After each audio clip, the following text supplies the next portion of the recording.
Welcome back to the Always Another Game podcast, where I go deep inside an athlete's mind to share the highs and lows of sporting days and how they use those learned skills in life away from the game. And I particularly enjoy these style of episodes because with me today, I have a fellow ice hockey player and an old friend. So we've got a couple of stories to share early on, but today I have with me Will Polston. Will, how's it going? I'm all good, thank you, Shaun. Looking forward to our chat.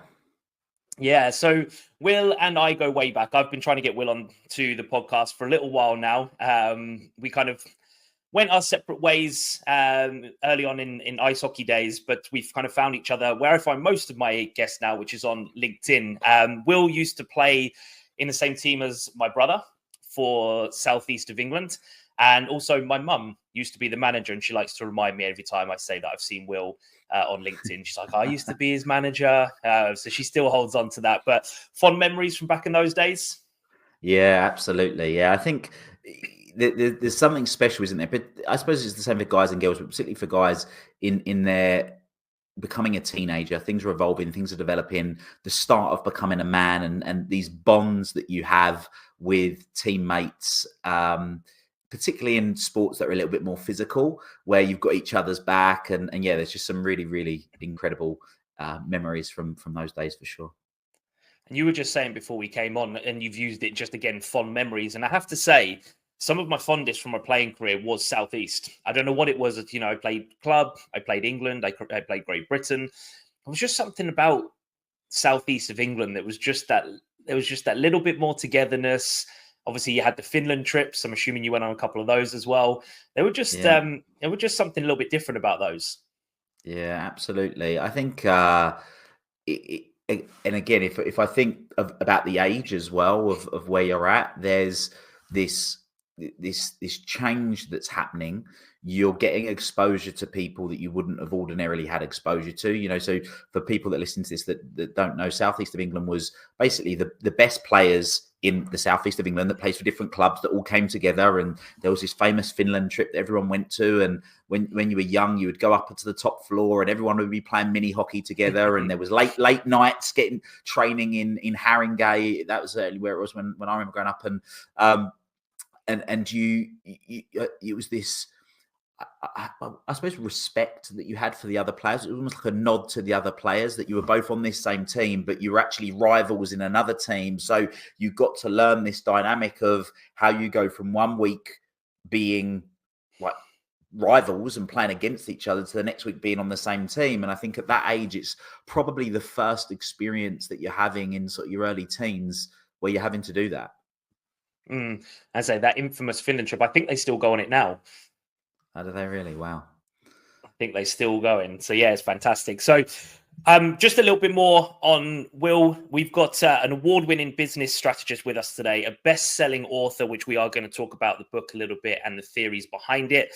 And also, I hadn't realized you've amassed over 25,000 followers on LinkedIn. That's no small feat. Apparently so. There we go. Yeah. Learn something new. So before I dig in, Will, do you have any fun hockey stories? We talk about the changing room stories and anything like that. You can keep it PG, but is there anything that springs to mind that people might find interesting about you that you've done over your career in playing? I suppose the thing that I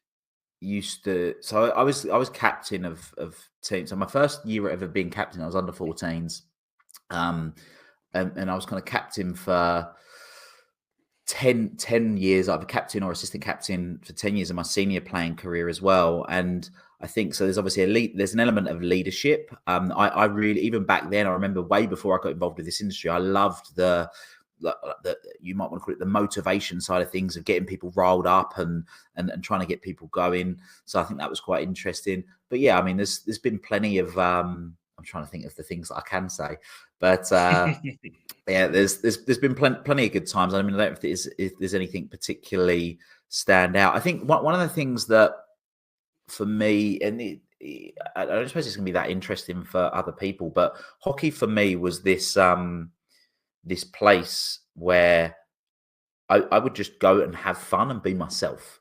I would let go, I would laugh, I would joke. There was the banter in the dressing rooms. On the ice, there was an element of competitiveness. There was obviously lots of fun and friendships made. So yeah, are there some stories? Probably. I can't think of any that come to hand that I can actually talk about. That would be I suppose PG. But yeah, it was good times. Yeah, it's those unwritten rules, isn't it? What happens in the room stays in the room, and that's Yeah. a lot of hockey players will die on that sword. Why ice hockey? How did that come about? Because most people know it is a very unique sport over here.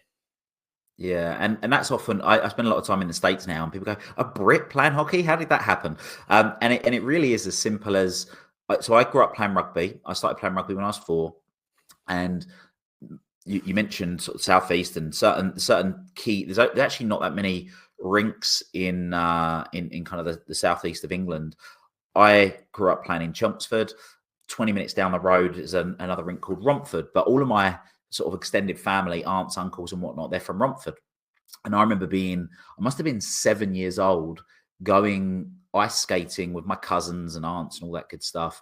And I think it would have been like a Saturday afternoon session. The game had finished, and then all the players are getting kitted up, ready to go out on the ice. And by the time we've taken off our higher skates and whatever else, we are waiting for people, like we're waiting for his family, and all the players are lined up and going on the ice. And I remember still to this day vividly seeing a poster of an ice hockey player, stick and whatnot, and the guys. And then the next day, going home, 7 years old, going into the garage, getting out a broom and a tennis ball, and just trying to, obviously, I was just replicating what I'd seen hockey players do the night before.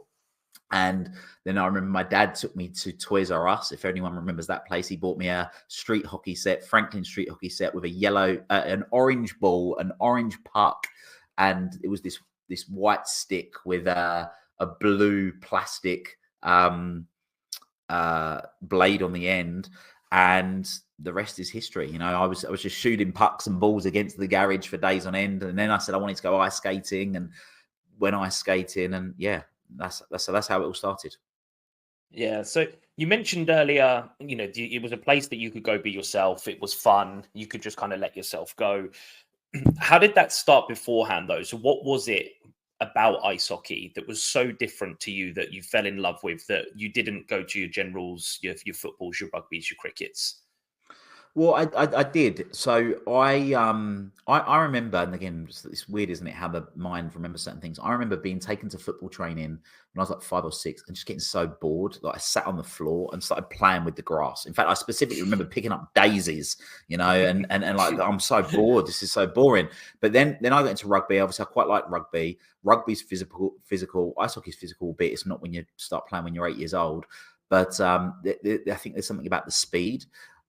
That's something I did carry on playing rugby. I mean, last time I played rugby was a year ago, so I still sort of semi play rugby. I played a lot of sport. Growing up, I did athletics, I did running, I did obviously rugby. There was other things, but I just found there was an element of enjoyment in fast physical sports.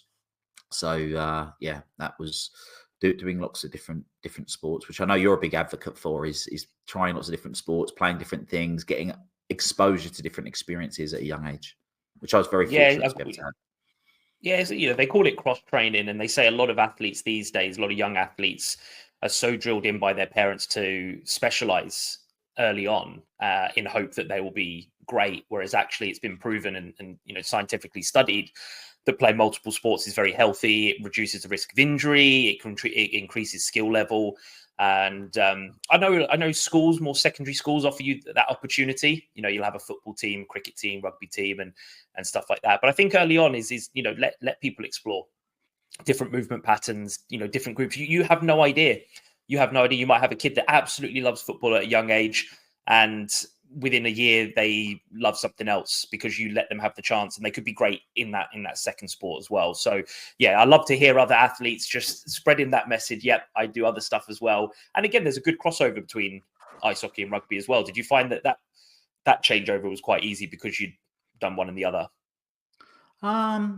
I'll be honest, I never really thought of it. I mean, there was an old coach of mine, a guy called Russell Ricketts, and he, because I'm a small guy, I'm still a small guy, I'm 5'8", and when I was younger, I was sort of almost always the smallest on the team and whatever else. And he used to laugh. He couldn't believe that I played rugby because I would come up straight from school, still in my rugby kit, mud on my knees and whatever else, to then get changed. Like, we lived 20 minutes away from Chelmsford Ice Hockey Rink, so we would.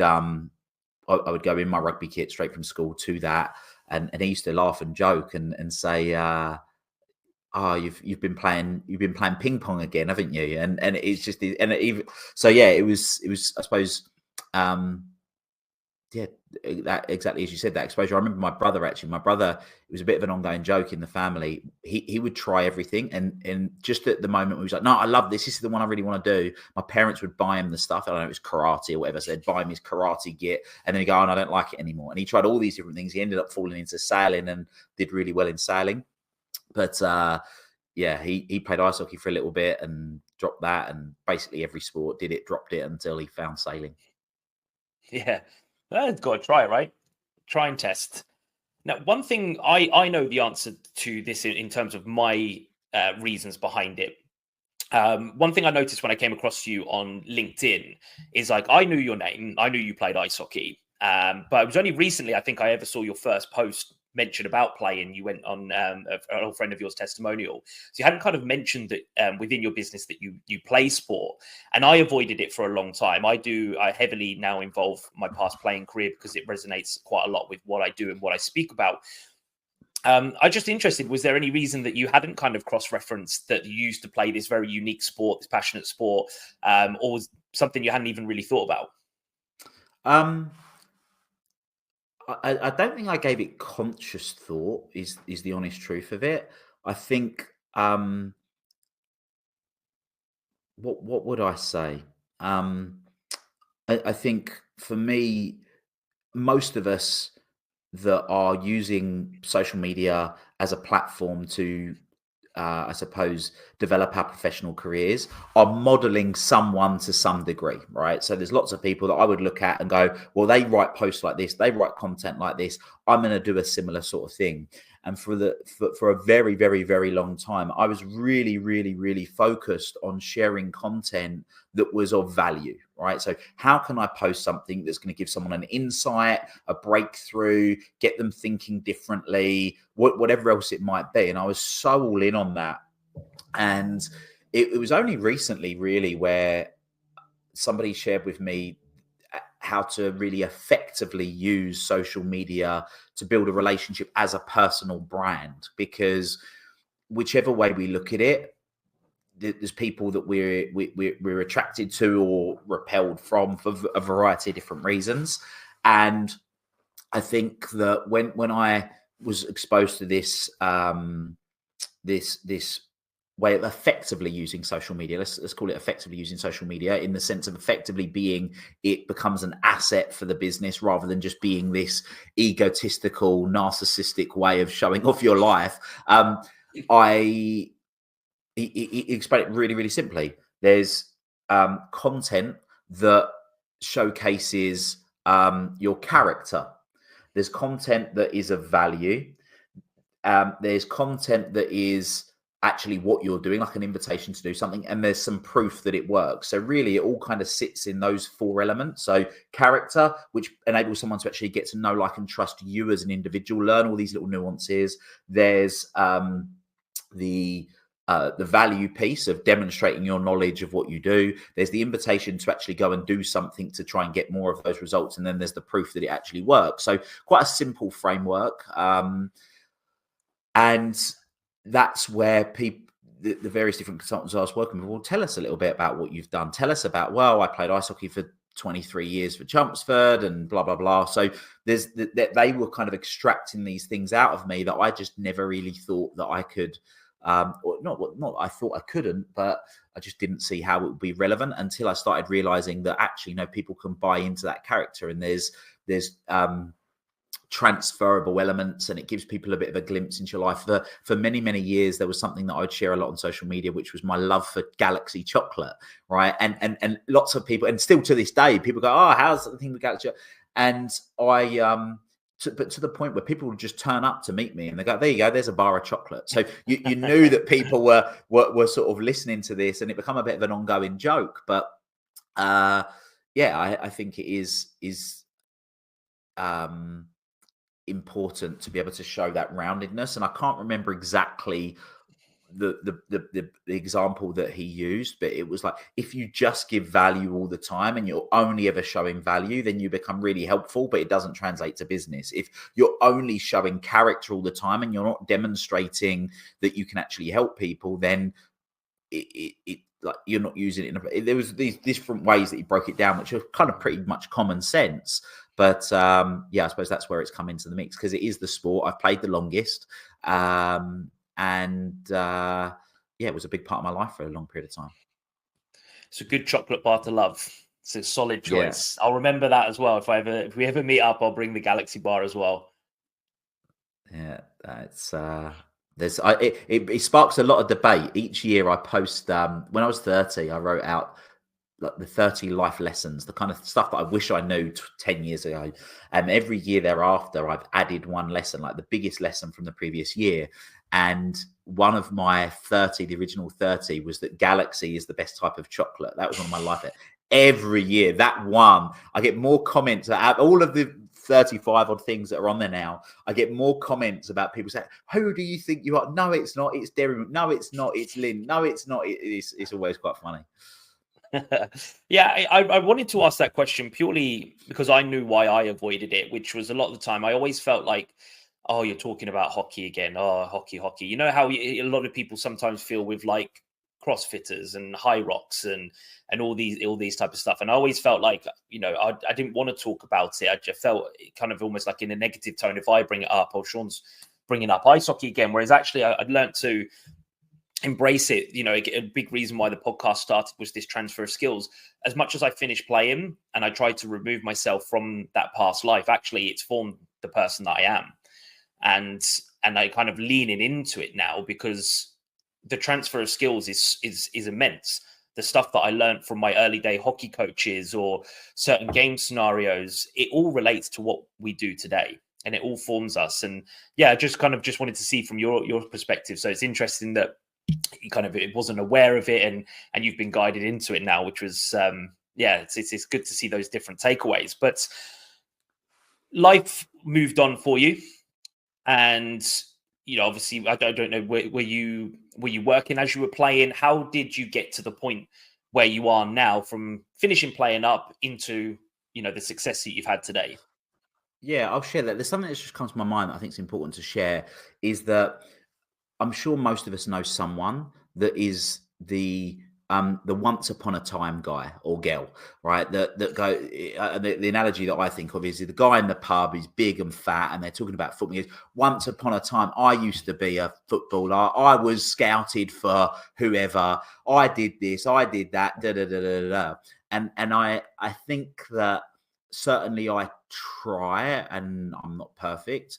I try not to be that once upon a time guy of back in the day I did this, back in the day I did that, and always reverting to the past. Like I'll share there's some other stuff that I do now. I'm sort of just finishing my pilot's license and stuff. So that's something that's, I suppose, a character thing about me that people find, oh, that's quite interesting. That's quite cool to share. And I think that I certainly, I am a big believer in sharing your wins, because not only does it give you an opportunity to stop and acknowledge them, but actually for some people it becomes something that they can aspire to, and they can they can be inspired by as a result of it. That's something that I think. So sorry to jump back, but I think it's something that, no, it's a good point. In answer to your question, that's probably one of the reasons why I didn't share it more back then as well. So it's getting that balance right. It's talking a little bit about the past to give a bit of backstory to who you are, but then not living in the past. Yeah, that's the key, isn't it? It's showing it to add value, that look, this is what I've gone through, this is what I've experienced, so can you, versus you still live on it. You've used the guy at the pub. You all hear about like the high school quarterback, who in America was sports massive, and they were the idol of everybody, and obviously life doesn't carry on that way, but they keep going back to that to have something to hold on to rather than actually using it as a growth mechanism. They kind of hold on to the past. So yeah, as you said, it's a fine line there. So we were kind of saying, how did you then come about business wise to doing what you're doing now? Because from experience with the ice hockey world, you don't see a huge amount of us around running our own businesses. You do get a lot of people running their own business in kind of like the labor fields. The ice hockey is full of builders and roofers and electricians, but you don't get many necessarily moving into the coaching space, from what I've seen anyway. So how did it come about for you? Good question. So I was working in financial services. I was running a division of a stock brokerage at the time, and I went to an event 12 years ago this May where I had what I call my lightning moment. And in that moment, I realized that my real driver was nothing to do with what I thought it was. And I had this big, like tears streaming down my face type moment of realizing that actually what I had believed before then, which was I believed that money equaled happiness, wasn't the case. And it was something much deeper than that. It was all linked to do with my dad and certain things around there. And I just vowed I don't want other people to go through suffering. And I, from that moment, just kind of become more and more obsessed with anything to do with human awareness, human potential, human behavior, and sort of went out on that trajectory. So yeah, it was very much driven by that catalyst moment. And then it sort of built out from there. And that was, I say that particular moment was 12 years ago in May. The start of the very origin start of the coaching business will be 10 years in September. So yeah. So you use that terminology there, lightning moment. Explain a little bit more what that is, or how did it come about?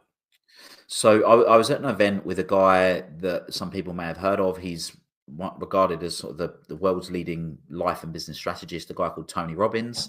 And I was at his event, and he was explaining a story.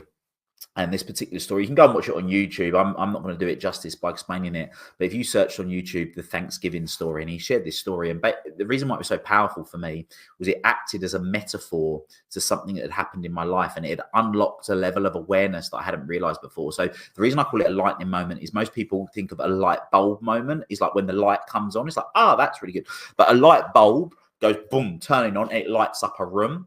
Lightning lights up the sky. It's like, poof. We've all seen lightning where all of a sudden it's pitch black, and then the whole landscape is lit up because of this lightning. That was I use that terminology because of the power and the impact that it had on me in that moment. And it literally altered the trajectory of my life in that moment, and haven't looked back since. Was it something he particularly said, or was it just the whole event? So the specific story. And it's not going to mean much without sort of giving you all of the back context, but there was a specific situation that happened that involved him and his dad and a stranger that came to the door that tried to offer to help, and he tried to slam the door in his face. And actually for about 8 years, and this is why memory is such a weird thing. So we remember things by emotion. So if something is a really positive emotion, we have a big memory of it. If we have something that's really negative, we keep a memory of it. But our memories can get distorted. And I heard this specific, I was adamant that the words he used, as in what he actually said on the video, were the words that I heard in my head. But it wasn't. That's what I mean. When I actually watched it back 8 years later, I went, he never really said that. But our brains are meaning-making machines, right? So our minds are. So I gave this meaning to this situation, and it's fine. It didn't change anything for me, but it just made me realize quite how powerful the metaphor was in the moment. Because when we're listening, and you'll know this, Shaun, is that when someone starts talking to us, we only typically listen for about 7 seconds, and then we start internalizing ourselves. We put ourselves in situations. We start having an internal dialogue with ourselves. So we're not really listening to them. We're listening to our story of what they're saying. And that was what was happening for me. So yeah, long-winded way of saying it was, it was the story he shared and the way that I interpreted it. Yeah, and that's the power of taking notes. Just take it, listen, note it down, back to focus again. Because yeah, like you said, we try and hold on to stuff like, oh, that's a really good point. Let's remember that. Let's remember that. But then all you're doing is remembering that and not listening to the next bit, which is, yeah, the mind is a fascinating, absolutely fascinating thing. But this is, I talk about this quite a lot on the podcast. I talk about accidental intent, where you had no idea what that event was going to do or how your mind was going to take it. Yet you being there and taking that action to be there transform your life. My I guess my lightning moment was a podcast episode. Finished playing ice hockey, went on Twitter. I refuse to call it X. And I put on there, looking for a business podcast. Can anybody help me? I still don't know who the person was to this day. It wasn't even a friend, anybody I knew. But yeah, this is the episode you need to listen to. Go to this podcast, listen to this. The specific episode took me down a rabbit hole of the host and the podcast. Absolutely obsessed with it. And it took me then to multiple people that he had on the show, like we're doing now. And the rest is history. And a lot of the times you've got to listen. I'm assuming you listen to something to say to go to that event. You know, I don't know if you had any thoughts of not going and stuff, but the fact that you actioned it and went led you to the moment that you are today, which is fascinating. What was the podcast? The MF CEO project from Andy Frisella. He's very Marmite American.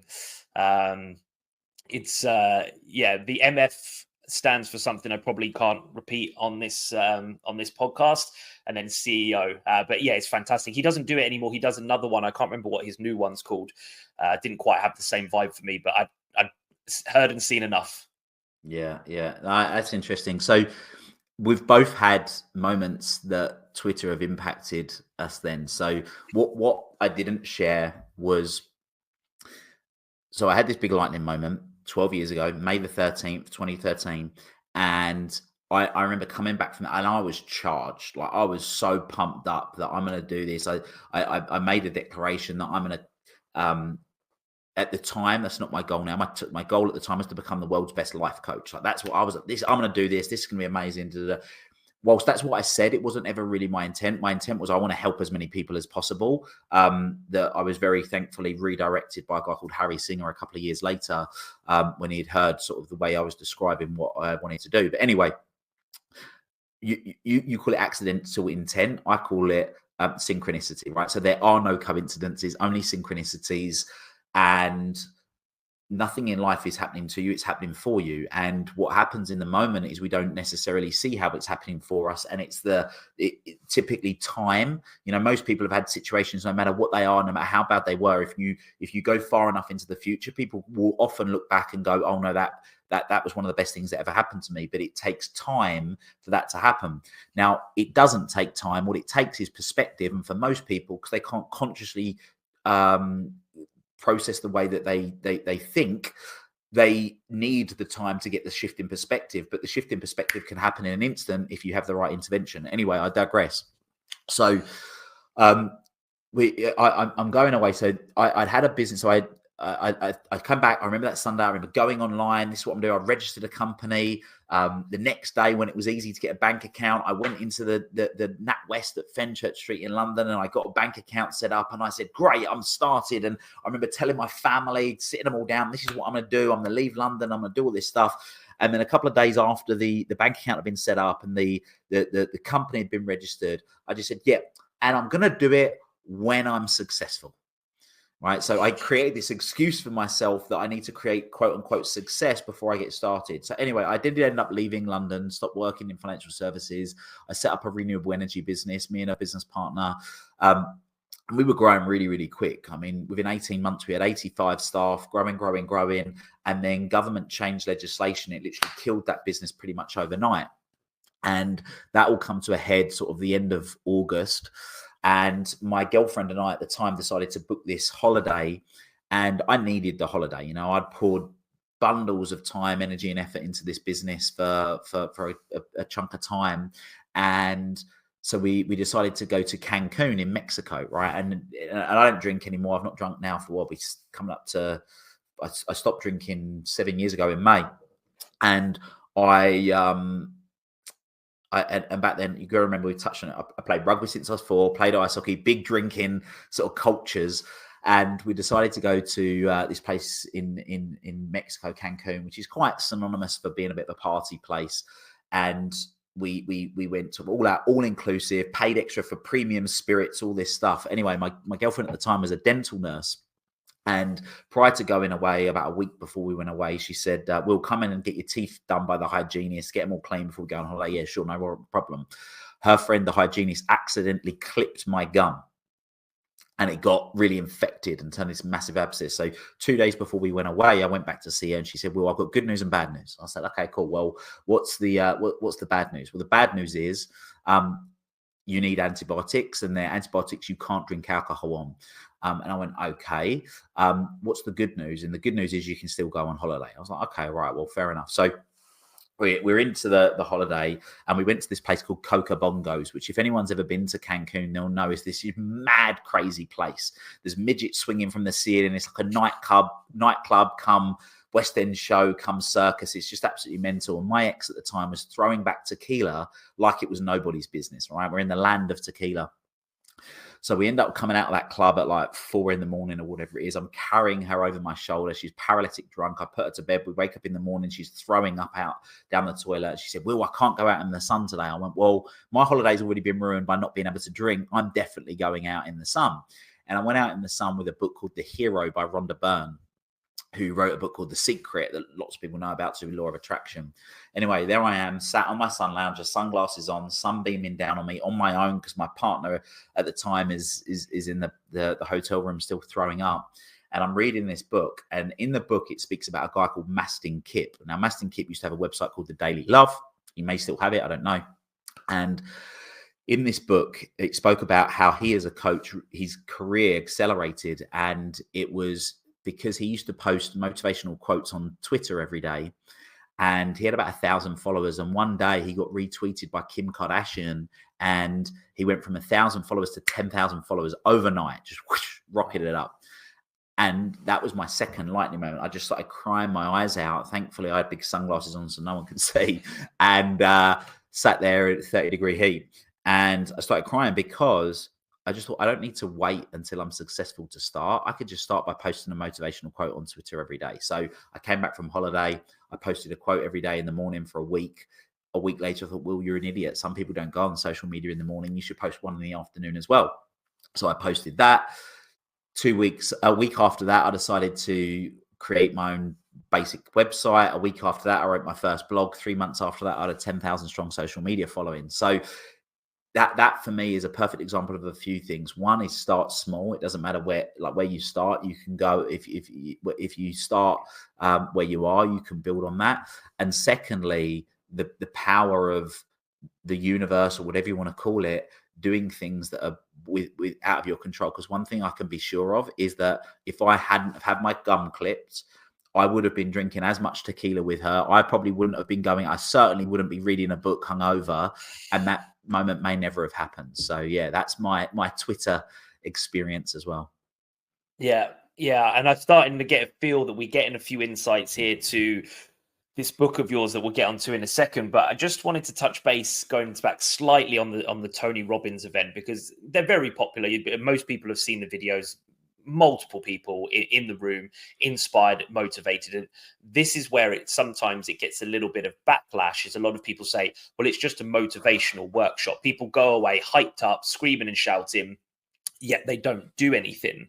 What's quite interesting is to see that you almost kind of fell into that. You were based on the motivation. You did the little bit and then it stopped.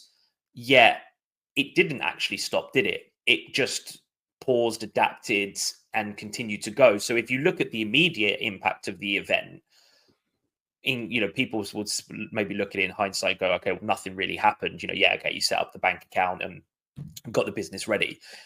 Yeah, actually, it was that snowball effect of it starting, you doing those little actions that led to that kind of the next phase, whether it was the tooth or whether it would have happened anyway, or the gum. It's just kind of interesting to hear that story of somebody who's been in that room versus somebody who's just seen it from the outside on YouTube. Yeah, look, I mean, there's no doubt in my mind, Tony Robbins has had more impact on people around the world from the world of personal development than anybody else on the planet. Like that just, and are there a lot of people that get all riled up, they have massive, they leave on massive dopamine highs and do nothing? Yeah, absolutely there are. But there's a lot of people that don't.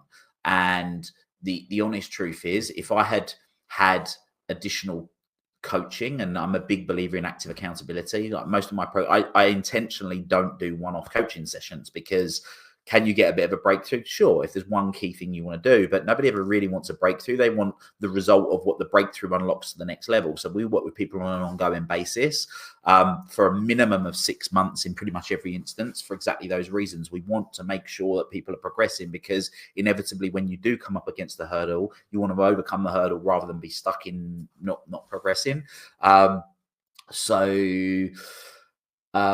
Yeah, there's definitely people that get all sort of, I suppose, high on life from 4 days and then do nothing. But there's a lot of people that do go on to do a lot of good stuff. And you have gone on to do good stuff. And I feel we've had a few tasters and a few lessons already from your infamous book, which, I'd love for you to share a little bit more about it. And obviously, the title of the book isn't just the title of the book, right? It's a big part of what you do within your coaching now. Yeah, so the book, North Star Thinking, Master Your Mindset and Live a Life You Love. You can get it on Amazon, Waterstones, kind of basically anywhere you want to get your books from. But my whole belief is that, and it's from personal experience as well, is that a lot of people, they fall into the trap of what I call when-then syndrome. So when I do X, then I'll do Y. When I achieve this, then I'll be okay. When I get this, then I'll be happy. When I get that, then I'll be all right. And it's really dangerous, particularly for people that are driven and are achievers, because they set the milestone. It could be anything. Sometimes for me, it was materialistic things, right? I was young. I was really driven by money. Money led to certain things. So whether it was the cars, the convertible cars, the watches, the houses, whatever, it was always something that was next. And then once I got that next one, then it would be another one. And that is like just someone constantly dangling a carrot. You get the carrot and then there's another carrot. And I think whilst it's great to get people going, it doesn't serve you as a way of living life ultimately. So the whole concept of North Star Thinking is about having a mission in life that's the equivalent of trying to empty the sea with a spoon. You have a mission that you're willing to commit to for the rest of your life, knowing and accepting you're never going to achieve it, because you get your fulfillment and accomplishment and inspiration every day from the mission, not having achieved the goal. So there's loads of different ways of breaking this down. The Stoics, they spoke about the telos. Napoleon Hill said about the chief aim. You've got people like Robert Greene talks about planning to the end.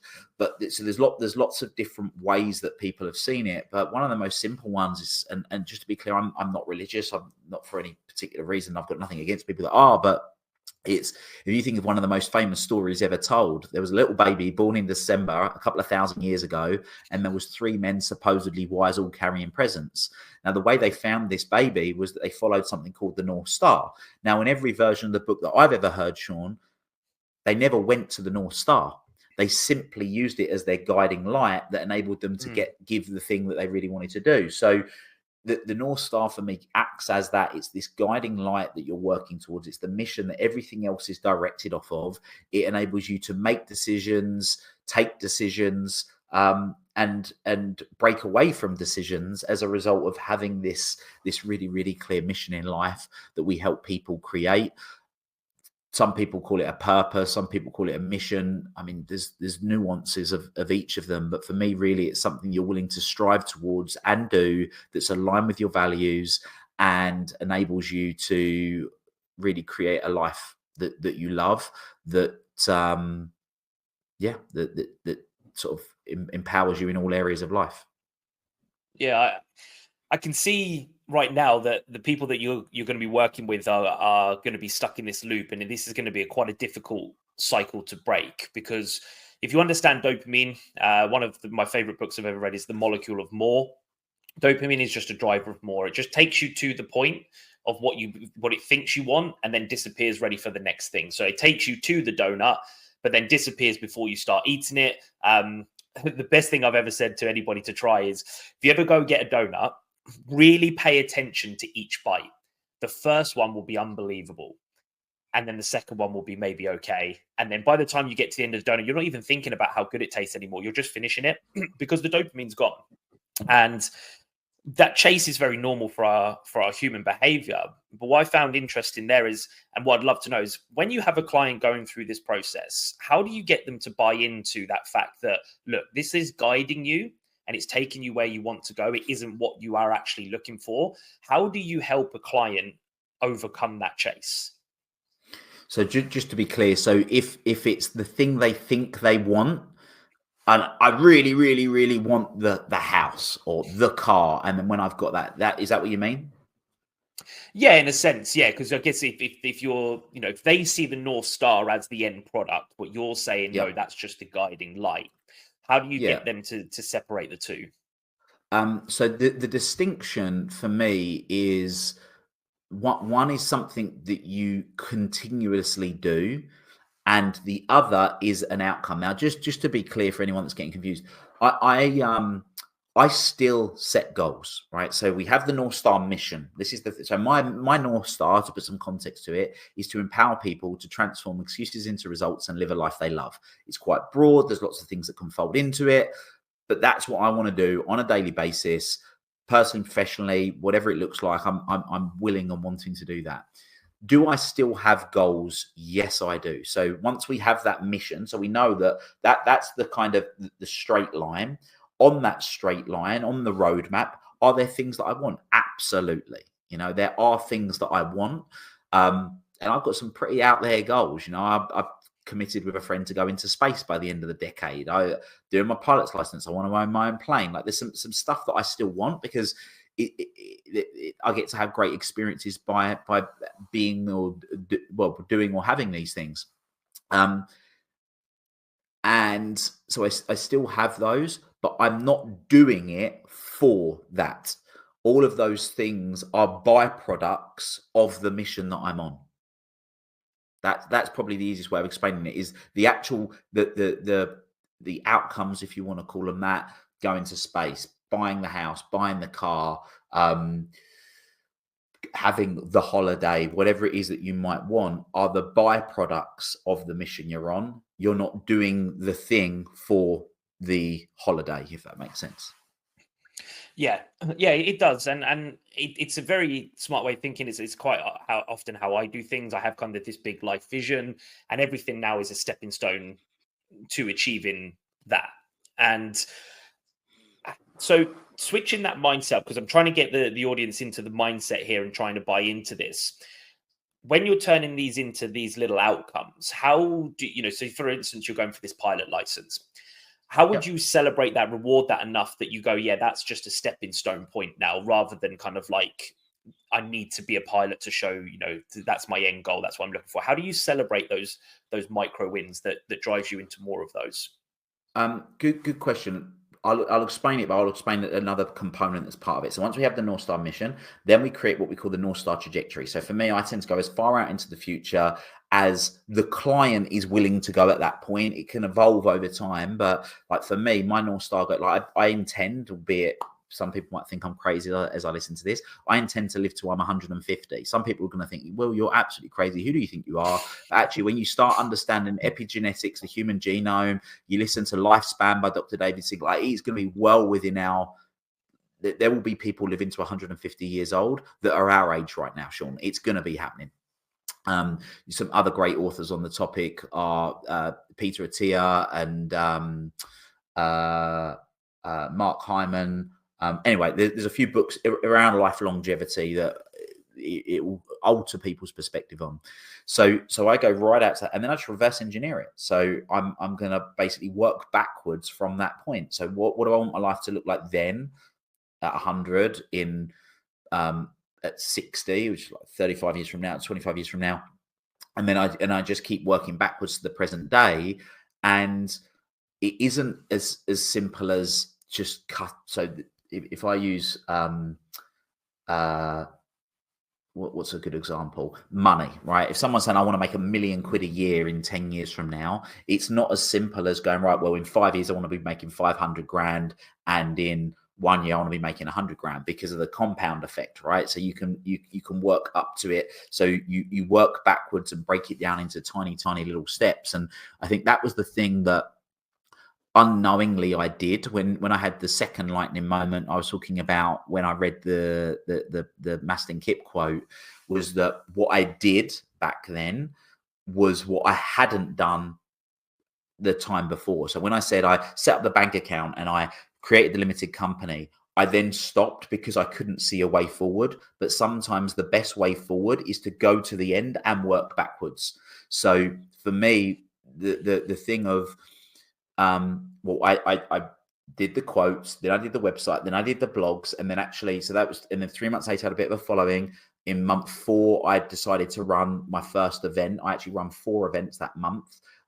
So that was me working forward. But actually, if I had worked backwards back in the May 2013, when I first had the lightning moment, I probably would have just done it a lot faster. And that's the beauty. The clients that I work with, when we very first set out their goal, almost always they will achieve their 12-month goals, personally, professionally, financially, in 3 to 9 months, because they've thought about them in a different way to what they ever had done before. Yeah. I'm nodding away here because it was actually a copywriter that was helping me with the launch sequence for a program that I was running, and same thing, stuck. I don't know what to do next. And, I can see it more and more within my days and clients' days now that, you can't see that next step. You could be tired, burnt out, exhausted, brain fog, and you just don't see it. And if you haven't got anybody kind of giving you that guidance, it's very easy to stop. Whereas, like you said, if you go to the end, we haven't got an excuse. Even if you go, I need to set the website up. Well, I haven't got time for that. Okay, well, what else have I got on the list? What else is there? Because there's another step. So we did the same thing. We set the end date. When are we going live? What's the date? Right. We're going live on this date. Perfect. Right. This is now what we need to do. We have to have this done by this point, this done by this point. And guess what? I launched it on the date, and I was stuck for, a good couple of months just procrastinating. And as soon as we set that date and worked backwards, everything went moving. And it's amazing. Pressure. I think pressure is a privilege. I started putting a bit of pressure on myself. I've got to get it done by this point. I didn't have to. It was just a date that I set, but it became something, became part of me, and I had to, I had the accountability to get it done. So it does work, people. If you go to the end point and strip it back down, it's amazing what momentum you can build. Absolutely. And the thing you said about giving yourself, I love that term, pressure is a privilege, is that giving yourself that pressure, it's been proven, something called Parkinson's law, and Parkinson's law states work expands until the time at which you give it. So if you put this deadline for yourself in that it's going to get done, great. I think that there's a difference between eustress and distress. So most people, when they talk about stress, they talk about stress meaning distress. So stress being a bad thing. So distress is, if you can imagine like an X and Y axis, if you don't have enough pressure, you're bored, you're in distress. Shaun, we've done it before. You go out to play hockey, you go out on the ice, you think you're playing a really easy team, you think it's going to be a walkover, so you're not in the right mindset, you're not in the zone, and then that's when injuries happen, mistakes happen, because you're just not engaged enough. Then you go to the other extreme, which is also distress, but it's when there's too much pressure. You've crippled under the pressure. So your performance is low when you don't have enough pressure, but your performance is also low when you have too much pressure. So if you imagine that X and Y axis, we have like a bell curve in the middle. There's low performance at both of those ends. But at the top of the bell, that's eustress, so you being the Greek word for good stress. That's the zone of peak performance. That's when we're really operating our best. So there's optimal stress. Well, how do you define optimal stress? It either comes with training, building up to it and working through stuff, or it comes with perspective. Are you seeing it as stressful? Are you doing certain things to put yourself in a more effective state? Like, what's the most resourceful state to be dealing with the particular situation? In ice hockey, we talk about the playoffs, right? You have the playoff games and the famous in NHL, the Stanley Cup playoffs, they're the highlight of the season. How the state you would get yourself into in that zone state to go and play a playoff final is not the same state that you want to be kicking a football around with your 4-year-old in the garden, right? It's knowing what you want to be in to be able to get the best outcome in the moment. Yeah, I my last ever game was probably one of the worst I ever played. Semi-final of the playoffs. It'd been a bit of a torrid season. Mentally, I wasn't strong. I'd been poorly. I found out after the season I had post-viral syndrome. This was before long COVID was a thing. But ultimately, I remember sitting the whole way up, just blasting the most motivational, heavy music the whole way up in the coach. And I knew, now looking back, I knew how stressed and was on the other end of the spectrum. I was too hyped, and performance just completely fell. At the time, it was just another bad game. I look back now, I was like, there's so many factors behind it that optimally I wasn't at peak performance. I wasn't in a position to be playing at my best at that time, and it's just a lesson. What's a common trait that you see with somebody you work with where you can pick out where they're not performing optimally?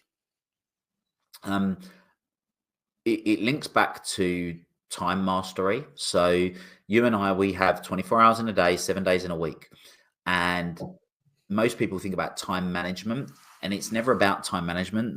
There's no such thing as time management. Time management doesn't exist. What exists is priority management. So people aren't prioritizing what is really what they want to be doing. So it comes back to congruence. If you know where you'll go, if you don't know where you're going, distractions look like opportunities, right? So if you know, right, I want to be in the best shape I've ever been, I want to be this size, I want to be this fit, doing this, well, the donut is the distraction. Yeah. Or the apple crumble and ice cream is the distraction. But if you know where you're going, then that those distractions, they're irrelevant. And when it comes to a lot of the people that I work with that are driven entrepreneurs, business owners, that they're spending too much time doing the stuff that isn't really truly aligned and congruent with where they want to go. So we help them reorganize their priorities. I'm a big believer in the fact that nobody ever burns out because they're working too hard. People burn out because they're not spending enough time doing the stuff that they love doing. And if you are doing the stuff that you love doing, it's like a torus field of energy. So if we take the difference between inspiration and motivation, when people constantly require external motivation, they're not living their own values. They're living someone else's values. And one of the ways that I'm able to identify that, or people could identify it for themselves, is they're using language like I need to, I ought to, I should, I have to. It's an indication they're living someone else's values. When they're using language like I love to, I choose to, I desire to, it's an indication they're living their own values and they're in inspiration. Now take the word inspiration, in spirit. What's another word for spirit? Energy. You're in your energy. And it's like that torus field. We've all had situations where you've done something for hours and hours and hours and hours, and you're just as energized at the end of the activity as you are when you started it. And there's other times when you've done something for like 30 or 40 minutes and it's just sucked the life out of you. It comes down to values. So, in answer to your question, what's something that I see a lot of people not getting really intentional about how they spend their time. If you don't fill your day with high value activities, you fill your day with low value distractions. I came across this recently, few instances where I felt that burnout, and via a quick conversation with somebody, it quickly went away. And what I noticed recently, and I've been doing a lot of work on myself, is again the dopamine chase. LinkedIn for a year or so, it was heavily building a network, so it was a lot of engaging, commenting, building, and just communicating with people. And then what I've noticed recently is I do that now because it makes me feel like I'm doing something. Whereas actually, yes, it's doing a little bit, but that phase has gone. That the network is growing, the relationships are growing, and I've had to shift the narrative to funnily enough, the stuff that I was avoiding, that I knew I should be doing, that maybe I was doing a little bit of, but I've had to shift it over and then start to see the wins in that department as well. So yeah, I loved how you were putting it, like the power of our words. I get to, I choose to. It makes such a big difference to our long-term success of how we communicate with ourselves. And just kind of recognizing anybody that is struggling at the moment is again, look deeper, look at the values. Are you aligning properly with the work that you're currently doing? It's a massive point there. Will, what's next for you? What is next? So right now it's just doing more of what we're already doing, I guess. In terms of business, the next big thing that we've got launching, I'm launching a new mastermind group, specifically for entrepreneurs that are turning over 8 figures or doing 7 figures profit, or have had a multi 7 figure exit. So that's sort of something that's literally just happening in the next month in terms of projects that we're working on within the business. And yeah, just more of the same really for us right now. It's how do we continue to do what we're doing, but do it at a scale and have more of what I call the ripple effects. So something we've not touched on, but I think it'd be important to share, is that I'm a big believer that when you achieve your full potential, not only does it benefit you, but it benefits your family, your friends, your community, society, humanity, the universe, what I call the ripple effect. So for me, it's how big a ripple can we make now? We know the mission, we know the North Star that we're on, we're doing our stuff. There's a lot of good stuff that happens for clients as a result of the various different ways that they engage with us. So now it's like, how do we continue to have that impact at scale? Yeah. And just to round it up, because I'm intrigued and I want to know your North Star thinking on this. If going to space, I think you said in the next decade was there, what's your step that you're taking currently or in the near future that's taking you a step closer to that? That's a really good question, right? So I'll break this down exactly how it happens. So I love the idea of space. I just think it's cool. I'm one of those people you said about going on Instagram, or whatever. You know, I start watching these space videos, and there's some unbelievable footage of Mars out there at the moment. I just find it mind-boggling. It's amazing. And the honest truth is, there's no real reason other than sometimes in life, I say sometimes in life, a lot of life is about experiences, right? Experiences that help you learn and grow, and experiences that enable you to have enjoyment and fulfillment as a result of doing certain stuff. And I'm also a big believer that a lot of goals that we set in life aren't necessarily about the goals, but it's who we have to become to be able to experience the goal. And I and I said to a friend of mine, one of his goals, he's a friend and client. He's arguably one of the most fastest, one of the most ambitious business owners. That's genuinely, lots of people say stuff, but they're not really doing stuff. What he's doing is just amazing. And one of his goals is to be a multi-planet industrialist. So it's pretty out there in terms of what he wants to do, and the actions that he's taking are going. So it's not just this fantasy. Anyway, I said to him, well, why don't we both set a little goal for ourselves that we go to space by the end of the decade? And I said this in about 18 months ago. And he said, yeah, it sounds good. So at the time I went on, found out Virgin Galactic, downloaded the brochure, saw how much it was, saw how much the deposit was to put down. I've now put the deposit on my goals of how much needs to be made. And whether we go with Virgin Galactic or whether we go with whether we go with anybody else, we'll do it. I did and I put it on my vision board. I read it in my North Star trajectory document pretty much every week. So that's that. I've also said, and look, whether I achieve this or not, it's definitely not something I'm hinging myself on, but it's one of the goals, is that by the time I die, I'd love to be able to coach someone on Mars. You know, I think that would be quite cool. And so two people, you know, and I think that'd be quite fun. Look, the reality is that's not the thing I'm waking up and thinking about every day. I just think that would be cool. You know, sometimes there's a certain experience you go, that'd be cool to go and experience this, or that'd be cool to go and experience that. And yeah, so that's what we do. And just to 8 years ago, I climbed and summited Mont Blanc.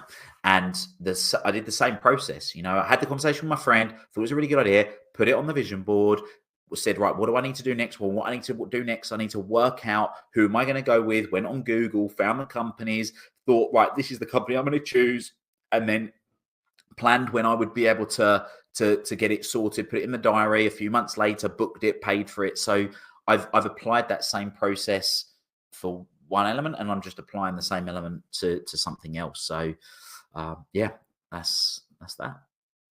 Exciting times. Well, I'm rooting for you. Maybe I'll be your client on Mars. Maybe I'll throw it I'll throw it out there and join you, and you can coach me. Sounds good. Sounds good. Will, I know you mentioned it earlier, but do remind everybody where they can find your book, and also let everybody know where they can find you. Yeah, absolutely. So, Will Polston, I'm on socials, Instagram, LinkedIn, Facebook, whatever. The book, North Star Thinking, Master Your Mindset and Live a Life You Love, Amazon, Waterstones, wherever you want to go to get it. And then, sort of best place to find everything about the book, me, other stuff that we do is willpolston.com. Amazing. Thank you so much for coming on. I learned an awful lot there. I've got to go and sit down and start making some bigger plans. I think there's a bit of pressure on me to level up my game. So I'm going to thank you for that now. But yeah, really appreciate your time, Will. Absolute pleasure. Take care. Cheers, Shaun. Thank you to everybody that has joined us today. If you've taken anything away, please share the episode, leave us a review, anything that can help spread the word. All we're trying to do here today for each individual episode is help one person. If we do that, our work here is done. Thank you once again. Have a great day. And remember, there is always another game. Take care.